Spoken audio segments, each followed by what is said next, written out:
So the interest rates are high. The market is bad. The third one I hear is that either the market and or prices will crash.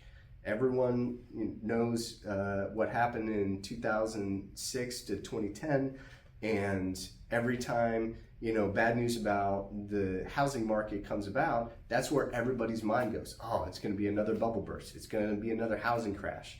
And if you were especially in Florida, Las Vegas, Southern California, Phoenix, you really saw some price deflation. I personally, my first home I bought in the summer of 2007 in Tampa.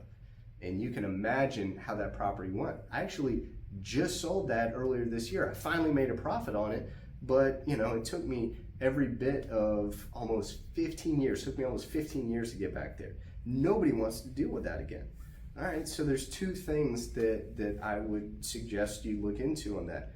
One is, where are we talking about here? Because what did prices do here in DFW? Well, they did go down in the housing bubble burst, but we're not talking the 50% we saw in Florida, Mid-Atlantic, and Southern California. We're talking about 10, 11%. Okay, so that's a whole different ball game. So anyone, even if you bought in summer of 2006, you either broke even or made money on it if you held on to it for just 5 years, which is the average. Okay, so that is a huge thing to consider. National versus local. Here in DFW, I would encourage you to read your local newspapers. Most of the larger cities have them.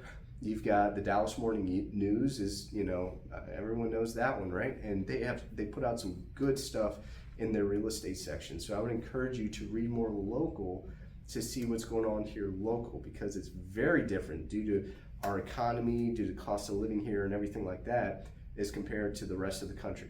So that's one thing to consider. Another thing to consider is this is a very different market than we were in 2008. Anyone who's seen Too Big to Fail and The Big Short knows that the mortgage industry, specifically the secondhand market, was terrible. They let things get way away from them, and as a result, they basically set up a fraudulent market that we were not prepared for.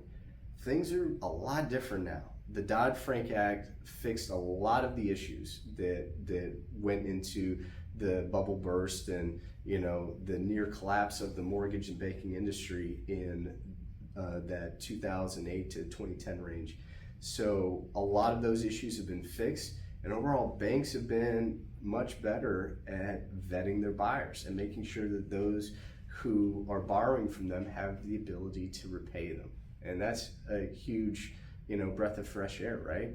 As a result, what are we seeing in the foreclosure market right now? So just to give you some perspective, a very healthy foreclosure market still has about 500,000 foreclosures. A very healthy market. The best markets that we saw leading into the pandemic were just under 500,000 for the whole U.S. Okay, so that's your floor is 500,000.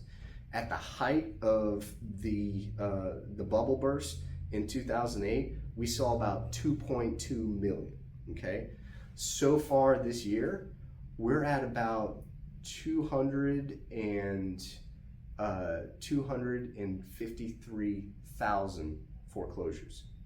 Okay, so if you add another 100,000 for fourth quarter, which would be higher than quarters 1 through 3, then that would bring you up to about 350,000. 350,000 would still be well below what we saw in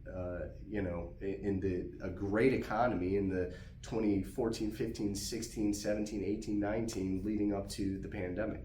It's still way lower than those. So we're at a much healthier mortgage industry. We're at a much healthier situation in terms of foreclosures, because a lot of buyers don't need to try and work out a short sale or foreclosures because they have equity in the property.